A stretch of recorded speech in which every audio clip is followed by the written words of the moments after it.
Pag-usapan natin mga kababayan yung expose ni DILG Secretary John Vic Rimulya na may grand conspiracy niya sa hanay ng Philippine National Police noong panahon ni Digong, kung saan nagkasabit-sabit yung mga opisyal po ng PNP sa illegal drugs.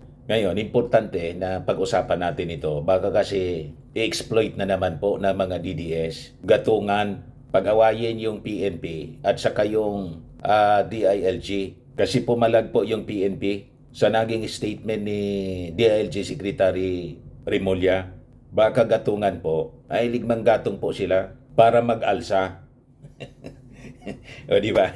Mag-alsa laban sa ating administrasyon. Kasi po, ang secretary, di ba, tinatawag siyang alter ego ng ating Pangulo or other self. So, kung mag-aaway po ang PNP at saka DILG dahil sa isyong ito, sa statement ni Rimulya, ay malaking gulo talaga po. Baka pagsamantalahan po ng mga DDS, magsamantala, manggatong. Yan yung balita the other day. Isiniwalat ni Rimulya ang posibleng grand conspiracy sa PNP noong panahon ni Digong. Pumalag po yung PNP. Ayan o. PNP rejects claim of grand conspiracy to conceal crimes within ranks. But before natin mga kababayan pag-usapan ang balitang yan, click subscribe muna dito sa ating YouTube channel and hit the notification bell para lagi po kayong updated sa mga kaganapan dito sa ating bansa. Like and share na rin po ninyo ng ating video. At huwag na rin po ninyo na-skip yung ating mga commercial ads para tuloy-tuloy lang ang pagunlad ng bagong Pilipinas. So, balikan natin mga kababayan yung ating kwento. Ito yung report ng mainstream media, yung Philippine Star po ito. Pakinggan natin yung sinasabi dito ni Rimulya, DILG Secretary. We'll go back to 2016 all the way down to 2020. Again, sir, why 2016? It is our theory that proven na dahil sa reward system na ginawa ng instituted by the PNP when 2016 started, ang drug haul ay hindi nire-report at may para dahil may reward, kukuha sila ng tingin, ilalagay doon, may reward, may accomplishment. So doon nagkaroon ng bodega, kuha, arrest, reward, promotion. Parang gano'n na naging sistema na. So yan yung naging pagbubunyag mga kababayan na pinalagan ng Philippine National Police. Yan o. Nagpalabas ng statement po si General Fajardo. Yan yung sabi dyan o. The Philippine National Police on Monday rejected claims of alleged grand conspiracy to conceal criminal activities within its ranks as noted by Interior Secretary John Vic Rimulya. Noong Monday, sabi po ni Rimulya, there appears to be a grand conspiracy to conceal a criminal enterprise within the PNP concerning recent indictment of 30 PNP officers over an alleged fabricated drug haul in 2022. So sabi po ni General Jane Fajardo, PNP spokesperson, for the record if there are such schemes, they are not institutionalized in the entire organization. No PNP chief, regardless of the present administration or the previous administration, would allow such an illegal scheme. Sabi po ni Fajardo, who has been named Director of the Central Luzon Police Regional Office. So lumalabas, kinontra mga kababayan ni Fajardo yung statement ni Rimulya. And with this statement, iwan ko kung authorized siya ng kanyang PNP chief nang magsalita, baka mapalitan si Jane Fajardo. Pinaya mo yung DILG. At saka, nung previous administration, mga kababayan, malinaw naman po, kahit nga po si Joby Espinido, yung si Colonel Joby Espinido, sa Quadcom hearing, binago na lang ni Joby Espinido po yung statement niya. Pero sa unang statement niya, lumalabas na ang mismong criminal syndicate, yung PNP na. In fact, yun din po mga kababayan ang tingin ng Congress. Si Barbers nagpalabas na po ng statement. Pero pag-usapan natin ito kasi baka gatungan po, ewan ko kung authorized ni General Marbil, ito pong statement ni Jane Fardo. O kung authorized siya, siyempre spokesperson siya, baka sumobra, mga kababayan, mapalitan itong si Jane Fardo, mga kababayan, ma-floating, pinaya niya yung DILG. Di ba? Ano? In a public hearing, Remulla said in a mixed Filipino and English, "We will go back to 2016 down to 2022. It is our theory but not proven that because of the reward system instituted by the PNP when 2016 started, drug hauls were not being reported anya. And because there was a reward, they would take small amounts and put them there. With the reward, they would have an accomplishment." Pagkatapos, biglang may mga kasong nawala na yung mga kumpiska kasi nire-recycle po yung lumabas sa mga investigasyon. You see? Pero biglang react po si Jane Pardo, malamang ma-floating po.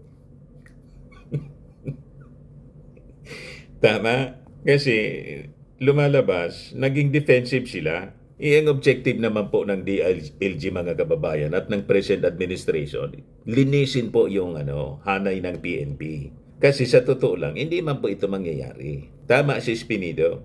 Yung mga illegalities, mga kababayan, illegal activities sa ating bansa, hindi yan mangyayari kung hindi walang basbas yung mga opisyal ng PNP. There are officials, pero tama din si Jane Pardo. It is not actually yung inauthorize na o institutionalized. Ang problema nung panahon ni Digong, yun ang nangyari po kasi si Bato de la Rosa, siya mismo po yung naging PNP chief ni Digong. Kaya maging si Congressman Barbers po, chairman committee ng Quadcom, overall chairman ng Quadcom, kumbinsido sa naging statement ng DILG. Yan po sabi ni Barbers. Barbers blames Duterte's drug war for corruption in PNP ranks. Surigao del Norte, 2nd District Representative Robert Ace Barbers agreed with the claim that a grand conspiracy exists within the Philippine National Police, blaming the past administration's drug war for allegedly corrupting officers. In a statement kahapon, mga kababayan, sabi ni Barbers, he had supported the Department of Interior and Local Government move to investigate drug operations since 2016, noting that former President Rodrigo Duterte's anti-drug campaign only allowed systemic corruption in the police force. So sabi po niya, while I supported the anti-drug campaign of the previous administration as a necessary response to growing crisis, it is now undeniable that it became a catastrophic failure. Instead of upholding justice, it opened the floodgates to corruption in the PNP, fostered a culture of impunity that left thousands of innocent lives destroyed, and even allowed recycled drugs to poison our streets again. On October 9, 2022, PNP reported that anti-narcotics operatives seized 6.7 billion worth ng shabu from a certain Ni Atadero during a hot pursuit operation. However, no less than former Interior Secretary Benjamin Abalos Jr. said it appears there was an attempt to cover up the operation. According to the investigation by the DILG administration, various PNP officials allegedly attempted to cover up the arrest of anti-narcotics operative Police Master Sergeant Rodolfo Mayo, allowing him to conduct the follow-up operation despite being arrested in initial drug bust. Sabi ni Barbers, DILG probe will backhouse findings on PNP. Kumbinsido siya. This confirms what the Quad Committee uncovered. The Duterte administration's reward system turned law enforcement into a criminal enterprise. It prioritized statistics and inflated accomplishments over real reform in the public safety, sabi po ni Barbers. Pati yung mga drug operations drama, shabu bus stage. This fabricated drug haul is not an isolated case It is a damning indictment of Duterte's entire approach to governance. O ngayon, going back doon sa statement ni Fardo na kinontra yung statement ng DILG Secretary, malamang malagay sa mainit na tubig po si Fardo. Tama? Baka excited lang po naging masyadong defensive. Hindi naman po inaakusa ng DILG yung PNP as an institution. Kundi may mga bad eggs lang po. Ang nakakalungkot kasi yung mga bad eggs po hindi mga simpleng PNP members. Kaya nga po may mga natanggal na mga top officials. So ito yung inaayos ng ating gobyerno. Linisin po yung ating PNP sa mga masasamang elemento, lalo yung mga opisyal. Kasi lumalabas, yung previous administration po, naging selective lang. Yung resulta po ng investigation ng Quadcom, kahit hindi. Kaya ang description po ni Barbers sa drug war ni Digong, catastrophic failure, drug war ng Duterte administration. Sa mga naghanap ng malinis and spacious fitness gym, pumunta lang po kayo sa aming Colossal Fitness Gym. We also offer Grab Car Rental with our brand new 2023 model ng Toyota Innova. We also accept booking for those who are planning to travel via PAL, Cebu Pacific, and other airline companies, local and international, and bills payment for Meralco Bills, PLDT, Aleco Bills, etc. Ang Colossal Fitness Gym is located at 3rd floor Security Bank Building, Landco Business Park, Legazpi City, Albay. For inquiries, look for Gilon Maravillas. Contact number 0966-802-0949. Yan yung aming Innova. Lagi na pong matao sa amin. Pati mga foreigners po, tingnan ninyo. Mga British tourists sila. Ang lalaki ng katawan na, mga kababayan, nag-gym sa amin. Ito naman po, Indian National. Ito mga mga European sila. Ito naman yung bago naming product na binibenta online, Eye Glow Serum. Whitening po siya galing sa South Korea. Tingnan ninyo yung epekto sa aking anak na architect entrepreneur, Riz Maravillas. For inquiries, look for Riz Maravillas on FB.